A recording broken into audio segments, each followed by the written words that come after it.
যে আল্লাহ তাআলা মানব সৃষ্টির আগে এই পৃথিবীতে জিন তৈরি করেছিলেন। ইবলিস হচ্ছে সেই জিনের অন্তর্গত। সে এবাদতে এত বেশি পরিশ্রমী ছিল, সে বেশি বেশি আবাদত করতে করতে আল্লাহ তাআলার প্রিয় সত্তায়, প্রিয় ভাজনে পরিণত হয়েছে। ফলে আল্লাহ তাআলা তার স্ট্যাটাসকে অনেক হাই করে দিয়েছেন এবং ফেরেশতাদের সাথে থাকবার সুযোগ করে দিয়েছিলেন। তাকে আল্লাহ তাআলা এতটাই সম্মান দিয়েছিলেন, সে চাইলেই আল্লাহ তাআলার সাথে সরাসরি কথা বলতে পারত। কিন্তু আল্লাহ তাআলা যখন আদম আলাইহিস সালামকে সেজদা দেওয়ার আদেশ করলেন, সবাই সেজদা দিল, ইবলিস ছাড়া। আল্লাহ তাআলা এ পর্যায়ে ইবলিসকে জিজ্ঞেস করলেন, মা মানাআকা আল্লা তাসজুদা ইয আমারতুক, হে ইবলিস, কিসে তোমাকে বাধা দিল সেজদা দিতে? আদম আলাইহিস সালাম, তিনি হচ্ছেন আবুল বাশার, মানবমণ্ডলীর আদি পিতা। তিনি পৃথিবীর প্রথম মানুষ এবং প্রথম নবী। গোটা মানবমণ্ডলীর মধ্য থেকে আল্লাহ তাআলা আদম আলাইহিস সালামকে পৃথিবীর প্রথম মানুষ এবং প্রথম নবী হিসেবে বাছাই করেছেন। আর আমরা পৃথিবীতে যারা আছি, আমরা সবাই হচ্ছি বানি আদম বা আদম আলাইহিস সালামের বংশধর। আল্লাহ তাআলা আদম আলাইহিস সালামকে সৃষ্টি করার অনেক আগে এই পৃথিবীতে প্রথমে জিন তৈরি করেছিলেন। আল্লাহ তাআলা ইরশাদ করছেন, ওয়াল জান্না খলাকনাহু মিন ক্বাবলু মিন নারিস সামুম, আর আমি মানব জাতি সৃষ্টির অনেক আগে প্রজ্বলিত আগুনের শাখা থেকে জিন জাতিকে তৈরি করেছি। আল্লাহ তাআলা যখন আদম আলাইহিস সালামকে সৃষ্টি করবেন বলে চিন্তা করলেন, আল্লাহ তাআলা সিদ্ধান্তটি ফেরেশতাদের সাথে শেয়ার করলেন। আল্লাহ তাআলা বললেন, ইন্নী জাআইলুন ফিল আরদি খলিফা, ওহে ফেরেশতারা, আমি পৃথিবীতে আমার রিপ্রেজেন্টেটিভ, আমার প্রতিনিধি হিসেবে মানুষ তৈরি করতে যাচ্ছি। যেহেতু জিন জাতিরা পৃথিবীতে আদম আলাইহিস সালামের আগেই অনেক রক্তপাত করেছিল, বিশৃঙ্খলা সৃষ্টি করেছিল, সেই অভিজ্ঞতার আলোকে সেই ডিসকাশনে আল্লাহ তাআলার সাথে ফেরেশতাদের ডিসকাশনে ফেরেশতারা তাদের মতামত পেশ করলেন। তারা বললেন তাদের অভিজ্ঞতার আলোকে, ক্বালু আতাজআলু ফিহা মান ইউফসিদু ফিহা ওয়া ইয়াসফিকুদ দিমা, অর্থাৎ হে আল্লাহ, আপনি কি এমন কোনো জাতি তৈরি করবেন যারা পৃথিবীতে ফাসাদ সৃষ্টি করবে, ক্যাওস করবে, রক্তপাত করবে? নাহনু নুসাব্বিহু বিহামদিকা ওয়া নুকদ্দিসু লাক, আমরা তো আপনার তাসবিহ পড়ি, আপনার প্রশংসা করি, আমরাই তো ভালো, কেন আপনি আবার মানুষ বানাতে যাবেন? আল্লাহ তাআলা বললেন, ইন্নী আ'লামু মা লা তা'লামুন, হে ফেরেশতারা, আমি এমন কিছু জানি যেটা তোমরা জানো না। আল্লাহ তাআলার এই সিদ্ধান্তের কথা যখন তিনি ফেরেশতাদেরকে জানিয়ে দিলেন যে আমি মানুষ বানাতে যাচ্ছি, অতঃপর আল্লাহ তাআলা তার সিদ্ধান্ত অনুযায়ী তিনি মানুষ তৈরি করলেন। আদম আলাইহিস সালাম হচ্ছে এই পৃথিবীর সর্বপ্রথম মানব। তিনি আদম আলাইহিস সালামকে মাটি থেকে তৈরি করেছেন। এই ভূপৃষ্ঠের যত জায়গায় যত ধরনের মাটি আছে, সব মাটিগুলোকে সেখান থেকে কিছু কিছু অংশ নিয়ে আল্লাহ তাআলা আদম আলাইহিস সালামকে তৈরি করলেন। আল্লাহ তাআলা ইরশাদ করছেন, ইন্নী খালিকুম বাশারাম মিন তিন, নিশ্চয় আমি মানব জাতিকে মাটি থেকে তৈরি করেছি। এজন্য বলা হয়ে থাকে মাটির মানুষ, বা আদম হচ্ছে মাটির তৈরি। বেসিকলি আমরা সবাই আমাদের মা এবং বাবা থেকে তৈরি হয়েছি, তাদের স্পার্ম থেকে, ওভাম থেকে। যেহেতু মানুষের এই বীর্য বা স্পার্মটি আমাদের খাবার দাবারের একটা শক্তিরস বা নির্যাস, এবং আমাদের খাবার দাবার ফলমূল এগুলো আসে বেসিকলি মাটি থেকে, সেই দিকে ইঙ্গিত করে আমাদেরকে বলা হয় যে আমরাও হচ্ছি মাটির তৈরি। আদম আলাইহিস সালামকে আল্লাহ তাআলা সরাসরি মাটি থেকে তৈরি করলেন, এবং এই সৃষ্টি প্রক্রিয়ার 3টি ধাপ ছিল। প্রথমত আল্লাহ তাআলা মাটিগুলোকে এঁটেল মাটিতে রূপ দিলেন, যেটাকে কোরআন বলেছে তিনুন লাযিব। তারপর সেই এঁটেল মাটিতে আল্লাহ তাআলা বৃষ্টি বর্ষণ করলেন, ফলে সেটা হয়ে গেল হামাইম মাসনুন, মানে কাদামাটি। এরপর কাদামাটির সে দলা দিয়ে আল্লাহ তাআলা সেখানে হিট দিলেন, প্রচণ্ড তাপ দিলেন। তাপ দিয়ে সেই মাটির দলাটিকে তিনি বানালেন সলসলিন কাল ফখর, ঠনঠনে পোড়া মাটি। এবং সেই ঠনঠনে পোড়া মাটির যে কাঠামো, আল্লাহ তাআলা আদম আলাইহিস সালামের স্ট্রাকচার দিলেন, কাঠামো দিলেন, এবং সেই কাঠামোর ভেতরে আল্লাহ তাআলা রুহের ফুৎকার দিলেন। আল্লাহ বললেন, ফাইদা সাওয়াইতুহু ওয়া নাফাখতু ফীহি মির রূহি, যখন আমি আদমকে তৈরি করলাম তখন then I breathed into him my spirit, আমি তার ভেতরে আমার রুহের ফুৎকার দিলাম। ফলে আদম আলাইহিস সালাম জীবিত মানুষ হিসেবে সর্বপ্রথম আবির্ভূত হল। আমরা যদি সহিহ বুখারীর দিকে তাকাই, তাহলে দেখব যে সহিহ বুখারীতে সাইয়েদনা আদম আলাইহিস সালামকে যখন আল্লাহ তাআলা তার আকৃতি দিয়েছেন, অবয়ব দিয়েছিলেন, তার হাইট কত ছিল, কত লম্বা তিনি ছিলেন, সে ব্যাপারে সহিহ বুখারীতে এসেছে, ওয়াকানা তুলহু সিত্তুনা যিরাআন, 60 বিঘত তিনি লম্বা ছিলেন। আমাদের হাতের এই কনুই থেকে আঙ্গুল পর্যন্ত এই জায়গাটিকে বলা হয় 1 বিঘত। সেই হিসেবে তিনি ছিলেন 60 বিঘত লম্বা, 60 কিউবিট। এবং সহিহ মুসলিমের একটি বর্ণনা থেকে আমরা জানতে পারি জুমার দিন আল্লাহ তাআলা আদম আলাইহিস সালামকে তৈরি করেছিলেন। ইয়াউমুল জুমআতি ফিহি খুলিকা আদম। জুমার দিনে আল্লাহ তাআলা আদম আলাইহিস সালামের সৃষ্টি প্রক্রিয়া এটাকে তিনি সম্পন্ন করেছেন। আদম আলাইহিস সালামকে তৈরি করার পরে আল্লাহ তাআলা ফেরেশতাদেরকে এবং আদম আলাইহিস সালামকে একসাথে করে একটি মক টেস্ট নিলেন। সেখানে আল্লাহ তাআলা তাদের সবাইকে কিছু শব্দের নাম শিক্ষা দিলেন এবং আদম আলাইহিস সালামকে ফেরেশতাদের সামনে এনে ফেরেশতাদেরকে আল্লাহ তাআলা বললেন যে এগুলোর নাম যদি তোমরা আমাকে বলতে পারো তাহলে বলো। আল্লাহ তাআলা বললেন আম্বিউনি বিআসমাই হাউলাই ইন কুনতুম সাদিকিন। ফেরেশতাদেরকে প্রথমে প্রশ্ন করা হলো, বলো তো এগুলোর নাম কি? ফেরেশতারা উত্তর করতে পারল না। অতঃপর আদম আলাইহিস সালামকে লক্ষ্য করে আল্লাহ যখন বললেন ইয়া আদম আম্বিহুম বিআসমাইহিম, হে আদম তুমি এই জিনিসগুলোর নাম সবাইকে শুনিয়ে দাও। ফালাম্মা আম্বাআহুম বিআসমাইহিম, আদম আলাইহিস সালাম যখন একটার পর একটা সবগুলো জিনিসের নামকরণ করে ফেলতে পারলেন, সবগুলো জিনিসের নাম বলতে পারলেন, ক্বালা আলাম আকুল লাকুম ইন্নী আ'লামু গায়বাস সামাওয়াতি ওয়াল আরদ। আল্লাহ তাআলা ফেরেশতাদের বললেন, আমি কি তোমাদেরকে বলিনি যে আমি আকাশ জমিনের গায়েবের সমস্ত বিষয়ের ধারক এবং বাহক, সব বিষয়ের জ্ঞান আমার কাছে আছে। সো আদমকে আমি এমন কিছু স্পেশাল ফিচার দিয়ে তৈরি করেছি যেগুলো অ্যাঞ্জেলদের মধ্যে ল্যাকিংস ছিল। ফলে ফেরেশতারা সেগুলো জানার পরেও সেগুলোর নাম আল্লাহ তাআলাকে রিপিট করে বলে শোনাতে পারেনি, কিন্তু আদম আলাইহিস সালাম সবগুলো জিনিসের নাম একটার পর একটা তিনি বলে ফেলতে পারলেন। এবং এ থেকে প্রমাণিত হয় যে আল্লাহ তাআলা এখানে ফেরেশতাদের অপারগতা এবং আদম আলাইহিস সালামের শ্রেষ্ঠত্বের প্রমাণ তিনি এখানে স্থাপন করলেন। অনেকে প্রশ্ন করে থাকে যে আল্লাহ তাআলা আদম আলাইহিস সালামকে স্পেশালি এই জিনিসগুলোর নাম শিক্ষা দিয়েছিলেন, ফলে আদম আলাইহিস সালাম বলতে পেরেছেন, কিন্তু ফেরেশতাদেরকে তো এই জিনিসগুলোর নাম শিক্ষা দেওয়া হয়নি। সো তারা কি করে বলবে? কোরআনের কোথাও এটা সুস্পষ্ট বলা হয়নি যে আল্লাহ তাআলা যখন এই জিনিসগুলোর নাম শিক্ষা দিচ্ছিলেন তখন আলাদা করে আদম আলাইহিস সালামকে শিক্ষা দিচ্ছিলেন। বরং এমনও হতে পারে যে শেখানোর প্রক্রিয়াটি যখন চলছিল তখন ফেরেশতা এবং আদম তারা সকলেই উপস্থিত ছিল, কিন্তু আদম আলাইহিস সালামকে আল্লাহ তাআলা এমন কিছু মানবিক বৈশিষ্ট্য স্পেশাল ফিচার দিয়ে তৈরি করেছেন যার ফলে তিনি এগুলোর উত্তর করতে পেরেছিলেন। কিন্তু ফেরেশতাদের মধ্যে ওই বিষয়গুলো না থাকার কারণে ফেরেশতারা সেগুলোর উত্তর করতে পারেনি। ফেরেশতাদের সামনে আদম আলাইহিস সালামের শ্রেষ্ঠত্বের প্রমাণ হওয়ার পরে আল্লাহ তাআলা সকল ফেরেশতাদেরকে আদেশ করলেন যে তোমরা আদম আলাইহিস সালামকে একটা সম্মানসূচক সেজদা দাও, যেটাকে অনারারি প্রস্ট্রেশন বলে। আল্লাহ তাআলা বললেন উসজুদু লি আদাম ফাসাজাদু ইল্লা ইবলিস আবা ওয়াস্তাকবারা ওয়া কানা মিনাল কাফিরিন। আল্লাহ তাআলা আদেশ দেওয়ার সাথে সাথেই সকল ফেরেশতারা সেজদা দিল। আসলে এই সেজদাটা কেমন ছিল আমরা জানি না। আমরা সাধারণত রুকু করলে we just bow down our head just little bit, আমরা আমাদের মাথা একটু নিচু করি। আমরা যখন সেজদা দেই আমরা আমাদের কপাল মাটিতে ছুঁয়ে দেই, এটা হচ্ছে আমাদের সেজদা। কিন্তু ফেরেশতাদের সেজদা আসলে আদতে কেমন ছিল আমরা জানি না। এজন্য ফেরেশতাদের কোনো বিষয়, জিনদের কোনো বিষয়, এটা যদি আমরা আমাদের মতো করে কল্পনা করি এটা ভুল হবে। বরং যেভাবে সেজদা দেওয়ার দরকার ছিল ফেরেশতারা ঠিক সেভাবেই আদম আলাইহিস সালামকে সেজদা দিয়েছেন। কিন্তু এই সেজদাটি ইবাদতের সেজদা নয়, কারণ ইবাদত হিসেবে সেজদা দেওয়া যাবে শুধুমাত্র কেবলমাত্র আল্লাহ তাআলাকে। এই সেজদাটি ছিল সম্মানসূচক সেজদা, অনারারি প্রস্ট্রেশন।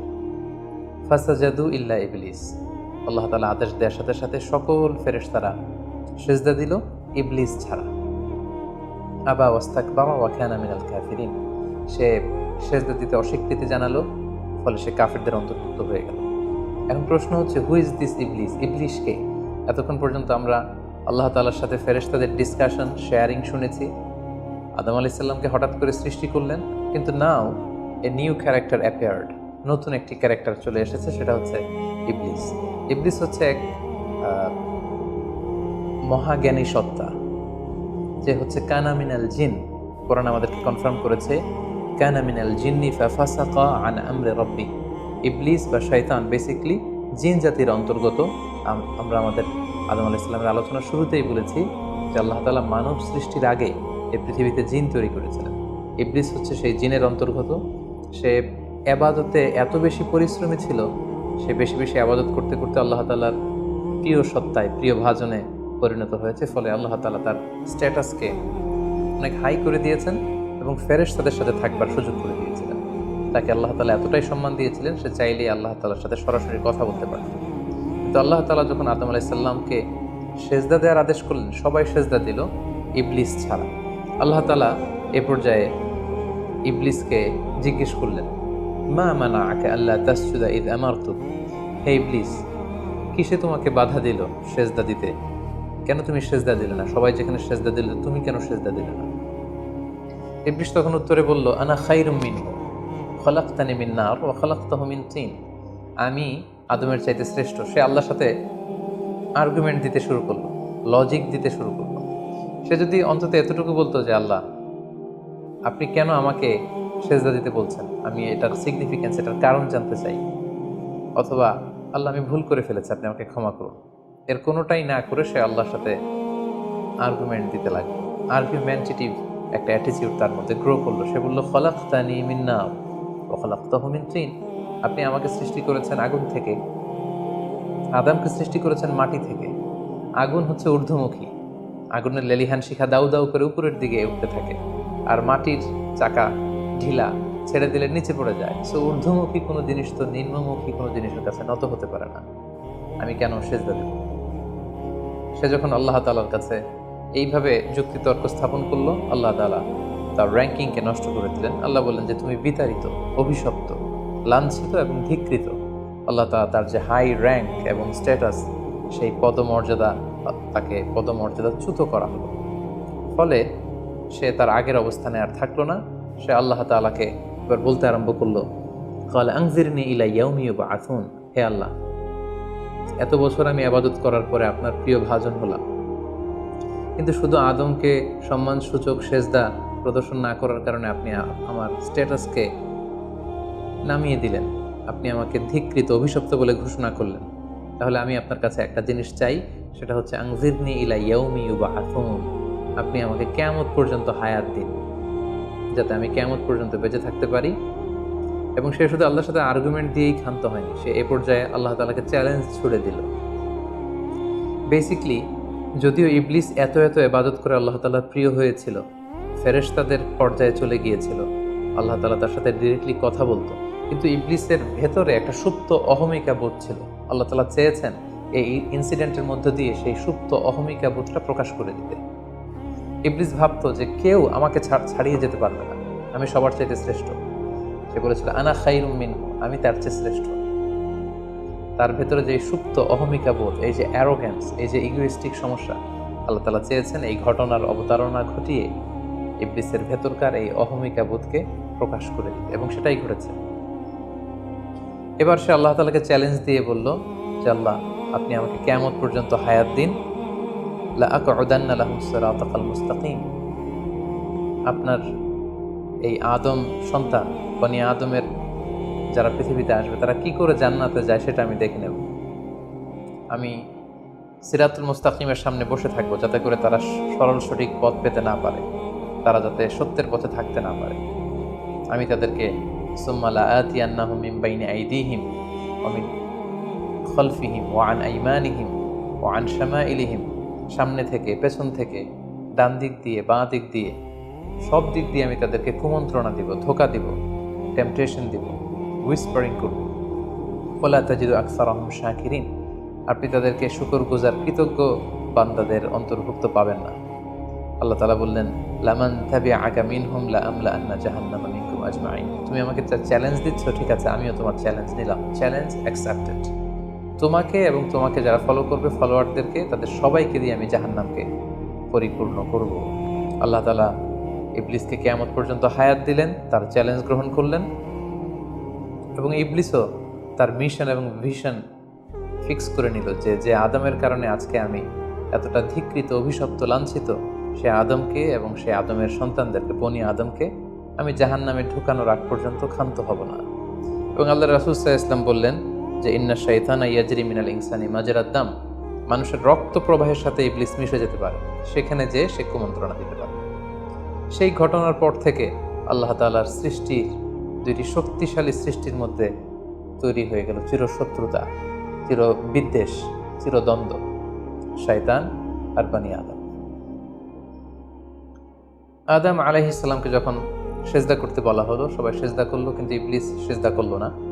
এই ঘটনার পর আদম আলাইহিস সালাম কেমন যেন একটু একাকিত্ব এবং অস্থিরতা ফিল করতে লাগলেন, লোনলিনেস। কারণ তার কোনো সাথী নেই, সঙ্গী নেই, প্রতিবেশী নেই, বন্ধু নেই, বান্ধব নেই, কেউ নেই। মানুষ হিসেবে তিনি কেবল একা, বড়ই একা। তার এই অস্থিরতা, তার এই একাকিত্ব, তার এই লোনলিনেসকে আল্লাহ তাআলা বুঝতে পেরে তার একজন সঙ্গিনী তৈরি করলেন।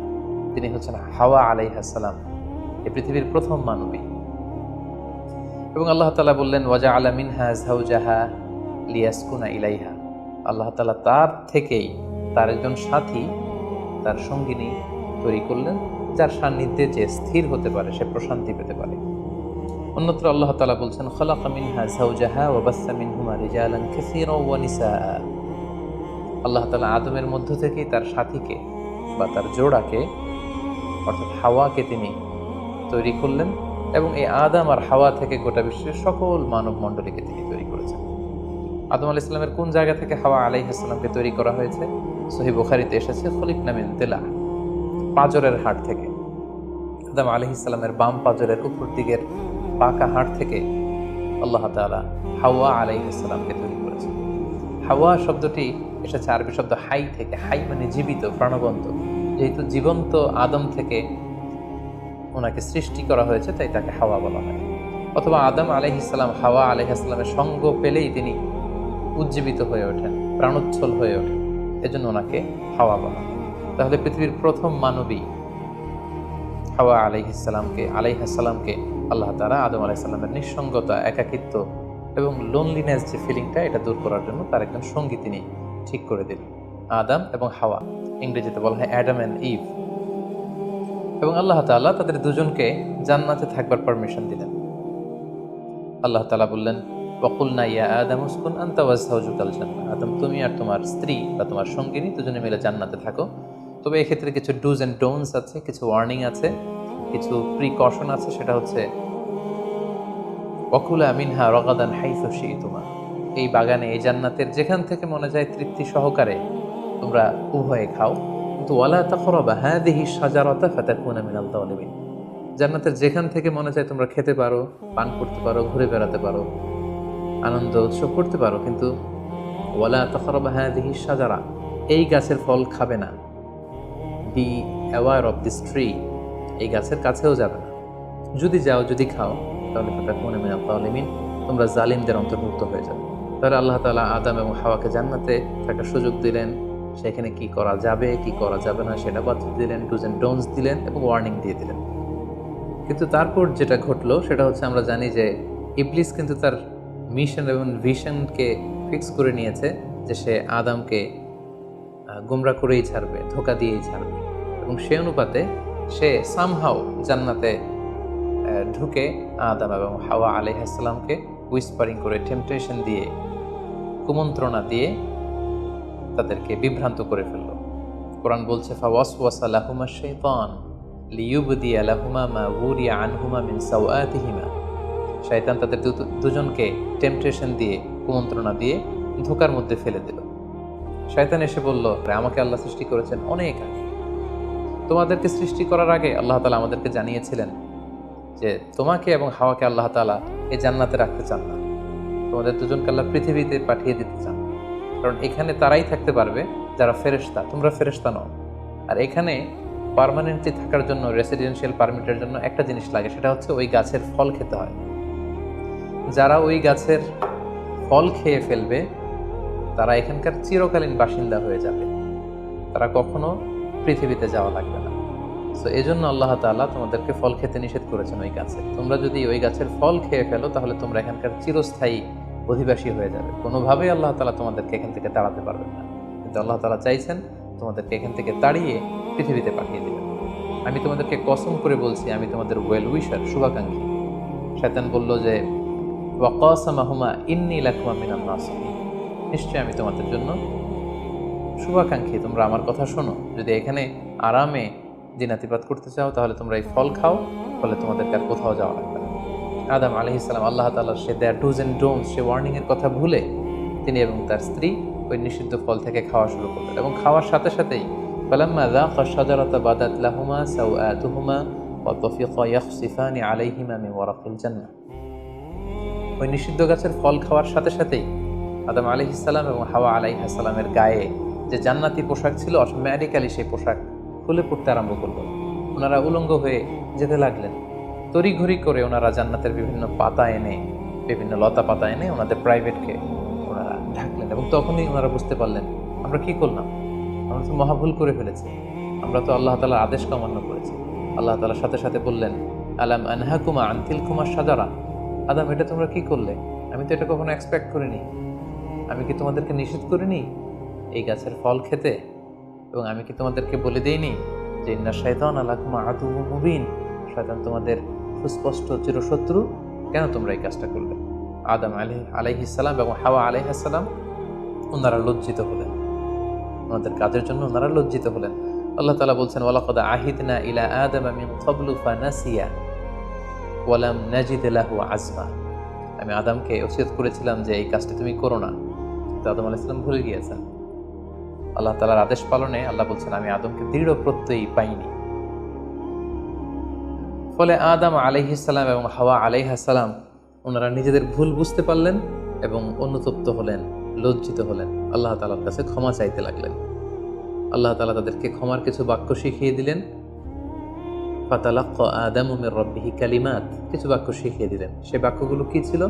সেগুলো ছিল, রব্বানা যালামনা আনফুসানা ওয়া ইল্লাম তাগফির লানা ওয়া তারহামনা লানাকুনান্না মিনাল খাসিরিন। হে আল্লাহ, আমরা জুলুম করে ফেলেছি আমাদের নাফসের উপর, আমরা ভুল করেছি, আপনি যদি আমাদেরকে ক্ষমা না করেন, যদি রহম না করেন, আমরা তো ক্ষতিগ্রস্তদের অন্তর্ভুক্ত হয়ে যাব। আদম আলাইহিস সালাম এবং হাওয়া আলাইহিস সালাম উভয়ে অনুতপ্ত হলেন, লজ্জিত হলেন এবং চোখের পানি ছেড়ে এই দোয়াটি পড়ে পড়ে আল্লাহ তাআলার কাছে ক্ষমা চাইলেন এবং আল্লাহ তাআলা তাদের উভয়কে ক্ষমা করে দিলেন। এবার আল্লাহ তাআলা তাদের দুজনকে বললেন, যেহেতু তোমরা আমার আদেশকে মান্য করতে পারোনি, সেজন্য তোমাদেরকে পৃথিবীতে চলে যেতে হবে। ইহবিতু বা'দুকুম লিবা'দিন আদু, তোমাদেরকে পৃথিবীতে নামিয়ে দেয়া হলো। ওয়ালাকুম ফিল আরদি মুস্তাকাররু ওয়া মাতাউন ইলা হিন, এই পৃথিবী হবে তোমাদের আবাসস্থল, এই পৃথিবীতে অনেক জীবন উপকরণ তোমাদের জন্য থাকবে। ফিহা তাহইয়াউন ওয়া ফিহা তামুতুন ওয়া মিনহা তুখরাজুন, you live there, you die there, and you will be resurrected from there. তোমরা পৃথিবীতে বসবাস করবে, পৃথিবীতেই তোমাদের মৃত্যু হবে এবং এই পৃথিবীর কবর থেকেই, মাটি থেকেই তোমাদেরকে আবার আমি পুনরুত্থান করব। And this is my decision. আদম আলাইহিস সালাম এবং হাওয়া আলাইহিস সালাম পৃথিবীর প্রথম মানব এবং মানবীকে জান্নাত থেকে আল্লাহ তাআলা পৃথিবীতে নামিয়ে দিলেন এবং আল্লাহ বললেন যে তোমাদেরকে নামিয়ে দিয়ে আমি ক্ষান্ত হচ্ছি না।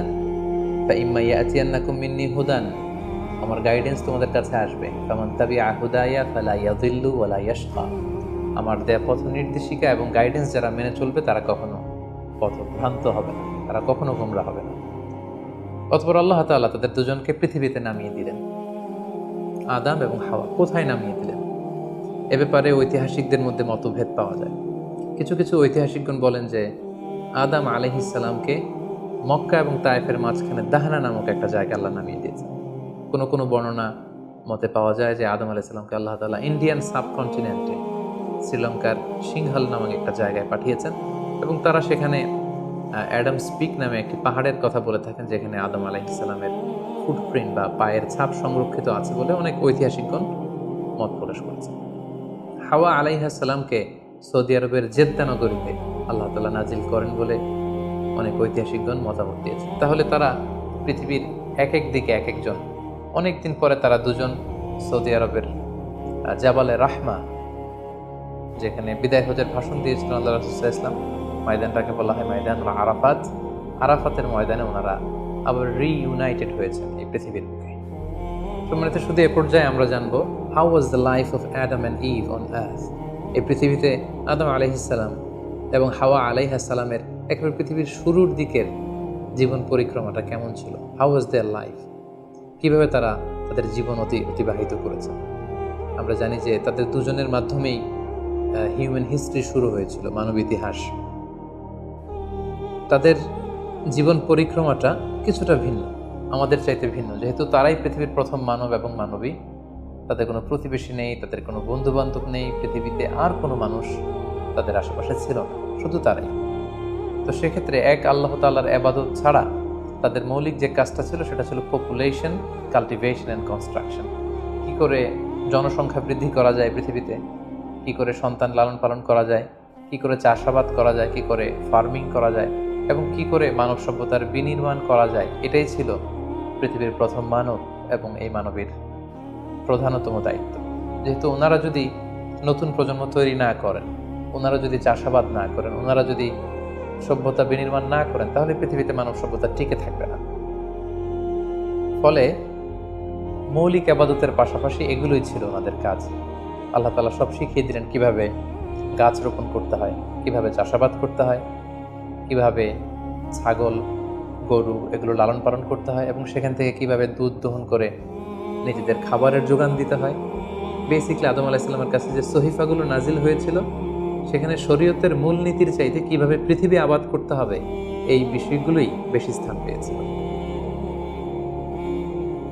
এক্ষেত্রে সবচেয়ে মজার ব্যাপার হচ্ছে আদম আলাইহিস সালামের এই জীবন পরিক্রমার সবচেয়ে গুরুত্বপূর্ণ একটি মজার বিষয় হচ্ছে যে কিছুদিন পরেই তাদের কুলকে আলোকিত করে, তাদের সংসারকে আলোকিত করে নতুন প্রজন্ম আসতে শুরু করলো। এবং আদম আলাইহিস সালাম এবং হাওয়া আলাইহিস সালামের মাধ্যমে যে সন্তানরা পৃথিবীতে আসতো, তারা ছিল অলওয়েজ টুইন বেবি বা যমজ সন্তান হিসেবে আসতো। সর্বপ্রথম আল্লাহ তাআলা তাদেরকে একটি সন্তান, একটি ছেলে সন্তান এবং একটি মেয়ে সন্তান দিয়ে ধন্য করলেন, এবং তারা তাদের নাম রাখলেন, ছেলেটির নাম রাখলেন কাবিল, মেয়েটির নাম রাখলেন আকলিমা। এবং তারপরের বছর আবারও হাওয়া আলাইহিস সালাম গর্ভবতী হয়ে সন্তান জন্ম দিলেন। সেক্ষেত্রেও একটি ছেলে একটি মেয়ে, কারণ এই ছেলে মেয়েদের বিয়ে দেওয়ার তখন পদ্ধতি ছিল, এই বছর যেই ছেলে জন্মগ্রহণ করেছে সেই ছেলের সাথে পরের বছরের মেয়ের বিয়ে হতো, এবং এই বছর যে মেয়ে জন্মগ্রহণ করেছে তার সাথে পরের বছরের ছেলের সাথে এভাবে ক্রসিং সিস্টেমে বিয়ে হতো। যেহেতু পৃথিবীতে আর কোনো মানুষ তাদের আশেপাশে ছিল না, ফলে নিজেদের ভাই বোনদের মধ্যে বিয়ে হতো, তবে ওলট পালট করে। তো এর ফলে বাই ডিফল্ট আদম আলাইহিস সালামের ছেলে কাবিলের ভাগ্যে এসে জুটল তার পরের টার্নের যে বোন জন্মগ্রহণ করেছে হাবিলের সাথে, তার নাম ছিল লাবুদা।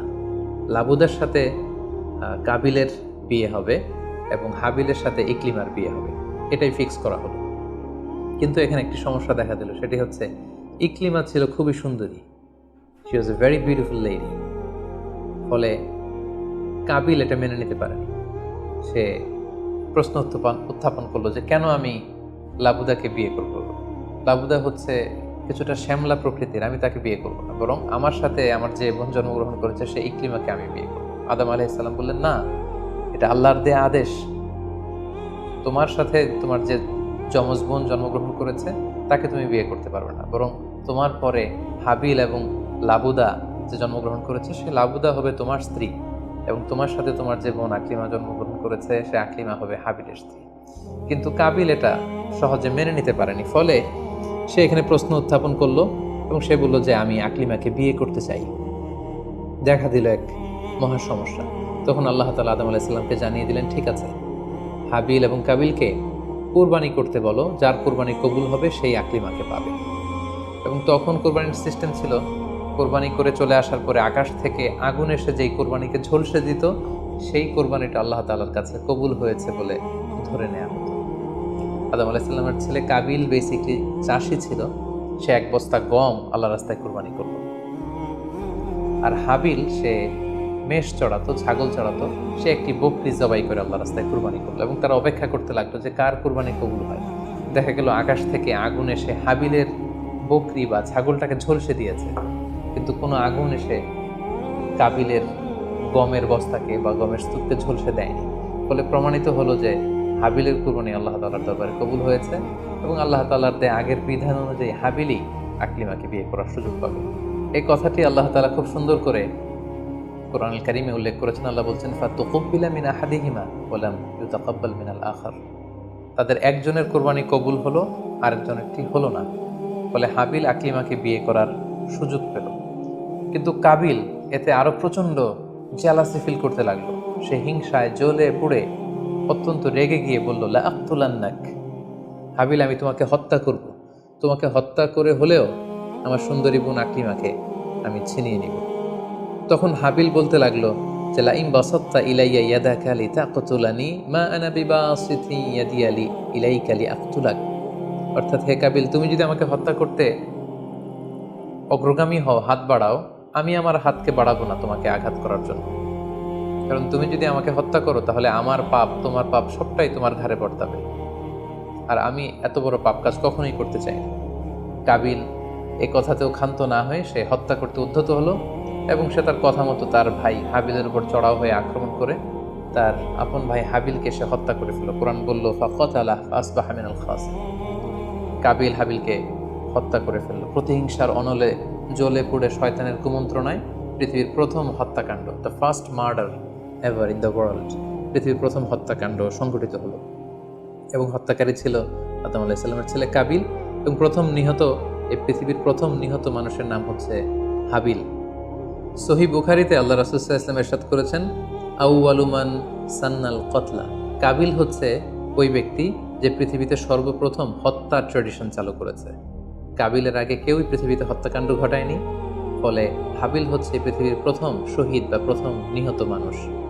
এবং কাবিল যেহেতু এই হত্যার ট্র্যাডিশন করেছে, এই মার্ডারের ট্র্যাডিশন করেছে, ফলে পৃথিবীতে যারাই এই বিচার বহির্ভূত হত্যা বা অন্যায়ভাবে কাউকে হত্যাকাণ্ডের সাথে জড়িত হবে তার একটি পার্সেন্টেজ গুণা কিয়ামত পর্যন্ত কাবিলের ভাগেও এটি যেতে থাকবে।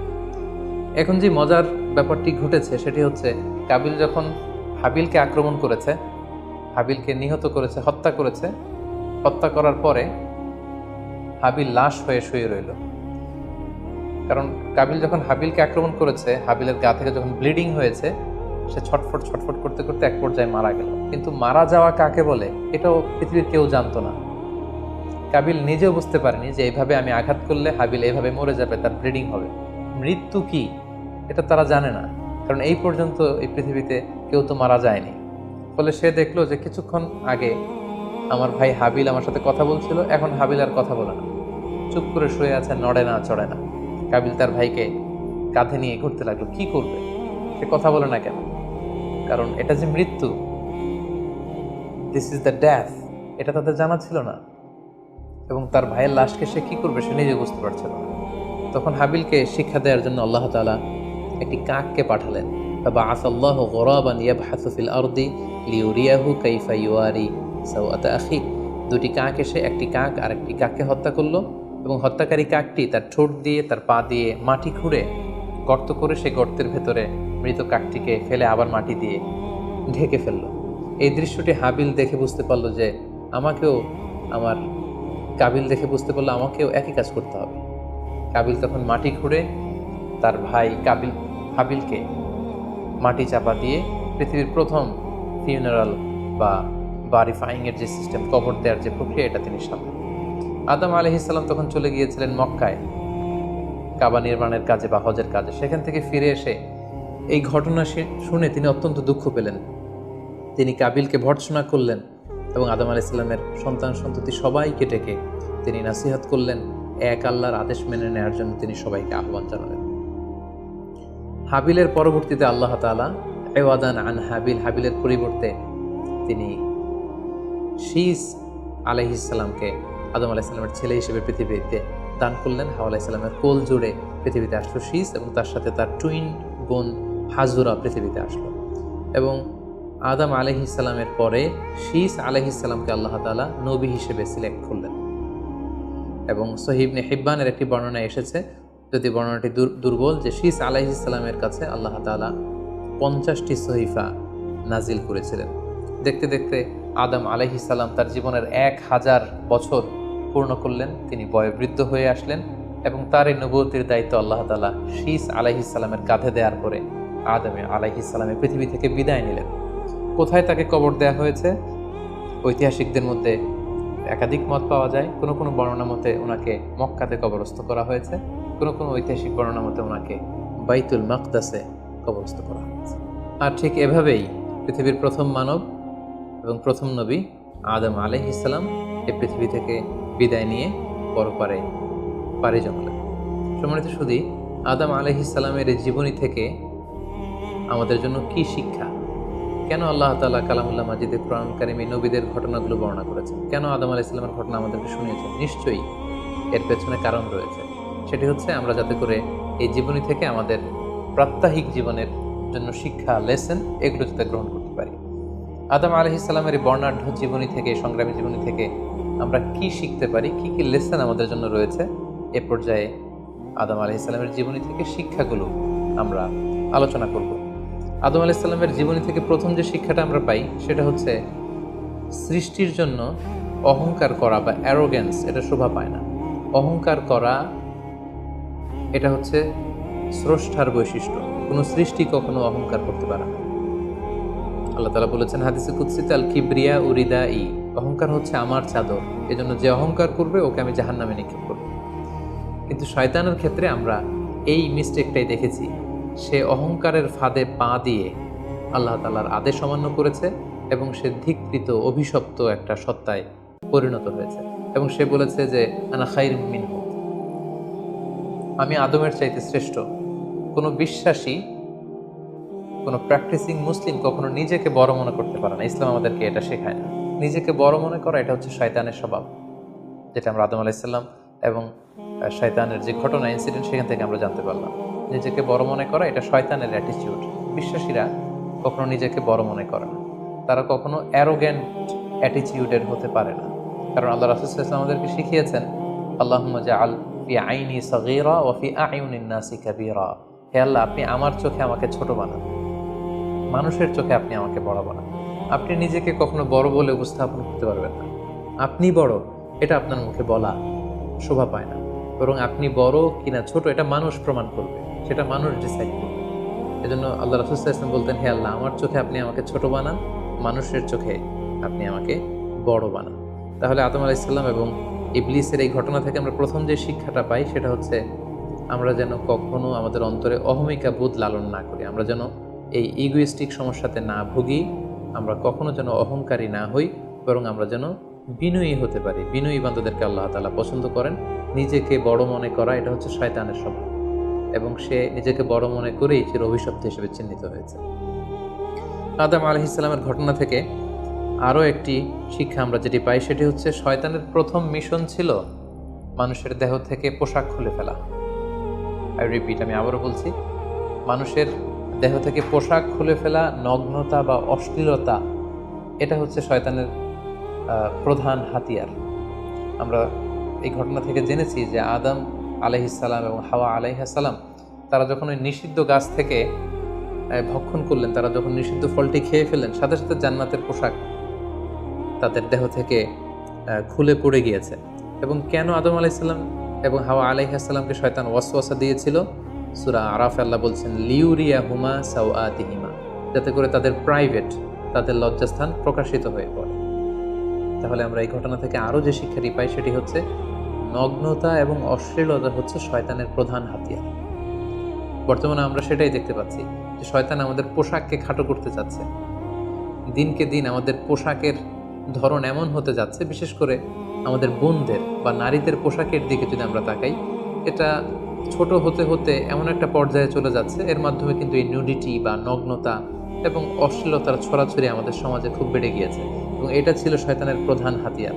আমাদের আদি পিতা এবং আদি মাতাকে এই নগ্নতা এবং অশ্লীলতার মাধ্যমেই, তাদের দেহ থেকে পোশাক খোলার মাধ্যমে কিন্তু শয়তান প্রথম তার শত্রুতা প্রকাশ করতে পেরেছিল। এবং কারা আসলে আমাদের শত্রু, কে আমার শত্রু কে আমার বন্ধু, এটা আমাদেরকে জানতে হবে। আল্লাহ তাআলা খুব সুস্পষ্টভাবে কোরআনে বলেছেন যে ইন্নাহু লাকুম আদুউম মুবিন, তোমরা শয়তানের পদাঙ্ক অনুসরণ করো না, কারণ শয়তান হচ্ছে তোমাদের সুস্পষ্ট শত্রু। সো কে আমার বন্ধু কে আমার শত্রু, এ ব্যাপারে যেন আমরা সুস্পষ্ট একটি ধারণা পেতে পারি। এই জন্য কোরআন আমাদেরকে জানিয়েছে শয়তান হচ্ছে আমাদের প্রকাশ্য শত্রু। আদম আলাইহিস সালামের এই স্টোরি থেকে আমরা আরও একটি শিক্ষা পাই, সেটা হচ্ছে আল্লাহ তাআলা যখন জান্নাতে আদম এবং হাওয়া আলাইহিস সালামকে থাকার সুযোগ দিলেন, আল্লাহ বললেন ওয়ালা তাকরাবা হাযিহি শাজারা, খবরদার যেটা মনে চায় খাও, কিন্তু ওই গাছের কাছেও যেও না। আল্লাহ তাআলা কিন্তু বলেননি ওই গাছের ফল খেও না, আল্লাহ বলেছেন কাছেও যেও না। এটা একটা কোরআনিক টার্ম, কাছেও যাওয়া যাবে না। ফল খাওয়া তো দূর কি বাত, ওই গাছের ফল খাওয়া তো অনেক পরের কথা, আগে কাছে গেলেই না ফল খাওয়া না খাওয়ার প্রসঙ্গটা আসে। এজন্য আল্লাহ তাআলা সাবধান করে বলে দিয়েছিলেন কাছেও যেও না। এটা কোরআনের একটা টার্ম। অশ্লীলতার ব্যাপারে যখন আল্লাহ আমাদেরকে সাবধান করেছেন, আল্লাহ বলেছেন ওয়ালা তাকরাবুজ জিনা, অশ্লীলতার কাছেও যেও না। যেখানে আল্লাহ তাআলা আমাদেরকে শিখাচ্ছেন যে কাছেও যেও না, কিন্তু আমরা আমাদের দেশে কাছে আসার গল্পের নাম কিন্তু এখন শুনছি। আমরা মোস্ট রিসেন্টলি কিছু বছর আগে ক্লোজ আপ ওয়ানের কাছে আসার দুর্দান্ত সব গল্প নিয়ে তারা কিছু প্রোগ্রাম করেছিলেন, সেখানে তরুণ তরুণীদেরকে খুব বেশি কাছে আসার জন্য তারা একে অপরের কাছে আসা, লাভ স্টোরিগুলো শেয়ার করা, এগুলো তারা প্রমোট করেছে। কিন্তু তার বিপরীতে কোরআনিক পয়েন্টস অফ ভিউ যদি আমরা দেখি, সেখানে কিন্তু আমরা ভিন্ন কনসেপশন দেখতে পাই। সেখানে কোরআন আমাদেরকে বলেছে যে কাছেও যাওয়া যাবে না, তোমরা কাছেও যেও না। সো এই বিষয়টি যেন আমরা মনে রাখবার চেষ্টা করি। আদম আলাইহিস সালামের ঘটনা থেকে আরও একটি শিক্ষা আমরা পাই, সেটা হচ্ছে শয়তান সবসময় আমাদেরকে অস্থির বানাতে চেষ্টা করে। মানে আমার আরও লাগবে, আমার আরও চাই, আমার আরও পেতে হবে। যেমন জান্নাতে নিঃসন্দেহে আদম এবং হাওয়া আলাইহিস সালামের জন্য কোনো অভাব ছিল না, সব কিছু সেখানে ছিল। তারপরেও কেন তাদেরকে, যেটাকে নিষিদ্ধ করা হয়েছে, ওই ফল কেন খাওয়া লাগবে? শয়তান এসে সেই কাজটাই করেছে। শয়তান বোঝাতে চাচ্ছে তোমাদের আরও লাগবে, আরও। এই অফুরন্ত খাবার এবং নাজ নেয়ামতে তোমাদের হবে না, বরং যেটা আল্লাহ নিষেধ করেছে ওইটাতেই যেতে হবে। সো এটা হচ্ছে শয়তানের একটা ধোঁকা দেওয়ার পদ্ধতি। শয়তান সবসময় আমাদেরকে আরও চাই, আমাদের আরও লাগবে, আরও পাওয়ার জন্য শয়তান আমাদেরকে উৎসাহিত করে। এরকম আরও আরও করে যখন আমরা এসবের পেছনে ছুটতে থাকি, ফলে আমরা অস্থির হয়ে উঠি। শয়তান কখনোই চায় না আমরা যেন প্রশান্ত চিত্তের অধিকারী থাকি, আমরা যেন ধীরস্থির থাকি। আপনি যখনই ধীরস্থির হবেন, আল্লাহর সিদ্ধান্তে যখন আপনি সন্তুষ্ট হবেন, তখনই আপনার মনে একটা প্রশান্তি চলে আসবে। ফলে আপনি তখন আল্লাহকে নিয়ে ভাবার সুযোগ পাবেন, আপনার জীবনকে নিয়ে সন্তুষ্ট হবেন। তখন আপনার মধ্যে একটা কামনেস, একটা ট্রাঙ্কুইলিটি চলে আসবে। কখনোই শয়তান এটা চায় না, বরং শয়তান সবসময় একটা প্রতিযোগিতার মধ্যে রেখে আরও লাগবে, আরও চাই, এরকম একটা উন্মাদনা, অস্থিরতা শয়তান সবসময় আমাদের মধ্যে ছড়িয়ে দিতে চায়। এই গল্প থেকে আমরা আরও একটি জিনিস শিখতে পারি, সেটা হচ্ছে দ্য পাওয়ার অফ দোয়া। দোয়ার যে কত বড় শক্তি, একটু খেয়াল করে দেখুন যে আল্লাহ তাআলা শয়তানের দোয়াও কিন্তু ফিরিয়ে দেয়নি, কিন্তু আমরা অল্পতে নিরাশ হয়ে যাই। শয়তান বলেছিল, আল্লাহ তুমি আমাকে চিরকাল বেঁচে থাকার সুযোগ দাও, লম্বা হায়াত দাও। আল্লাহ এই দোয়া কবুল করলেন। শয়তান বললেন, আল্লাহ আমি ডানে বায়ে সামনে পেছনে সব দিক থেকে যেন আদম এবং হাওয়াকে, মানুষকে কুমন্ত্রণা দিতে পারি, তুমি সুযোগ দাও। আল্লাহ সুযোগ দিলেন, আল্লাহ দোয়া কবুল করলেন। শয়তান বলল, আল্লাহ আমি যেন মানুষের শিরায় উপশিরায় রক্তের প্রবাহের ভেতরে ঢুকে যেন আমি টেম্পটেশন দিতে পারি। আল্লাহ তাআলা এটাও কবুল করলেন। তো যে আল্লাহ তাআলা শয়তানের দোয়া কবুল করে ফেলতে পারেন, সে আল্লাহ তাআলা কি আমাদের দোয়া কবুল করবেন না? অবশ্যই করবেন। তো সেক্ষেত্রে দোয়ার মতো দোয়া করতে হবে। সিনসিয়ার দোয়া ইজ লাইক এ মিসাইল। আপনি যদি সিনসিয়ারলি দোয়া করেন, এটা মিসাইলের মতো। মিসাইল হামলা করলে যেমনি লক্ষ্যবস্তুতে যে ভেদ করে, তেমনি দোয়ার মতো যদি দোয়া করা যায়, চাওয়ার মতো যদি আল্লাহ তাআলার কাছে চাওয়া যায়, সেই দোয়াটাও আল্লাহ তাআলা কবুল করবেন। দোয়া ইটস অ্যান আর্ট, এটা একটা শিল্প। কেমন করে চাইতে হয়, কেমন করে দোয়া করতে হয়, সেটাও জানতে হয়। সো আমরা যখন আল্লাহ তাআলার কাছে চাইবো, আমরা যেন খুব সিনসিয়ারলি চাই। 5 নম্বর যেই শিক্ষাটি আমরা পাই, সেটা হচ্ছে রিপেন্টেন্স, অনুতপ্ত হওয়া। শয়তানও আল্লাহর আদেশ অমান্য করেছে, আদম আলাইহিস সালামও আদেশ অমান্য করেছে। আল্লাহ বলেছেন সেজদা দাও, শয়তান সেজদা না দিয়ে আদেশ অমান্য করল। আল্লাহ তাআলা আদমকে বলেছেন এই গাছের কাছে যেও না, আদম আলাইহিস সালাম ভুল করে খেয়ে তিনিও আদেশ অমান্য করলেন। পার্থক্যটা কোথায়? পার্থক্য হচ্ছে শয়তান ভুল করে সে ভুলের উপর অটল থেকে গিয়েছিল, অহংকার করেছিল। কিন্তু আদম আলাইহিস সালাম ভুল করে তিনি অনুতপ্ত হয়েছিলেন। শয়তান ভুল করে ভুলের উপর স্থির থাকে, আর আল্লাহর প্রিয় বান্দারা ভুল করে তারা আল্লাহ তাআলার কাছে ক্ষমা চায়। আমরা মানুষ হিসেবে আমাদের ভুল হতেই পারে, এটা খুবই স্বাভাবিক। কুল্লুকুম খাত্তা, তোমরা সবাই পাপী, ওয়া খায়রুল খাত্তাইনা তাওয়াবুন। এই পাপীদের মধ্যে সবচেয়ে শ্রেষ্ঠ পাপী হচ্ছে যে পাপী পাপ করার পরে আল্লাহ তাআলার কাছে তওবা করে, অনুতপ্ত হয়। অনুতপ্ত বান্দার চোখের পানির যে কত পাওয়ার, জাহান্নামের আগুন কোনো কিছু দিয়ে নেভানো সম্ভব না, কিন্তু অনুতপ্ত বান্দার চোখের পানি দিয়ে জাহান্নামের আগুন নিভে যায়। একজন বান্দা যখন ভুল করে, পাপ করে, ভুল বুঝতে পেরে অনুতপ্ত হয়ে চোখের পানি ছাড়ে, তার চোখের পানি চোখ বেয়ে, তার নাকের ডগা বেয়ে মাটিতে পড়ার আগেই আল্লাহ অনুতপ্ত বান্দার সব গুনাহ মাফ করে দেন। তাই আমরা যেন আল্লাহ তাআলার কাছে অনুতপ্ত হতে পারি।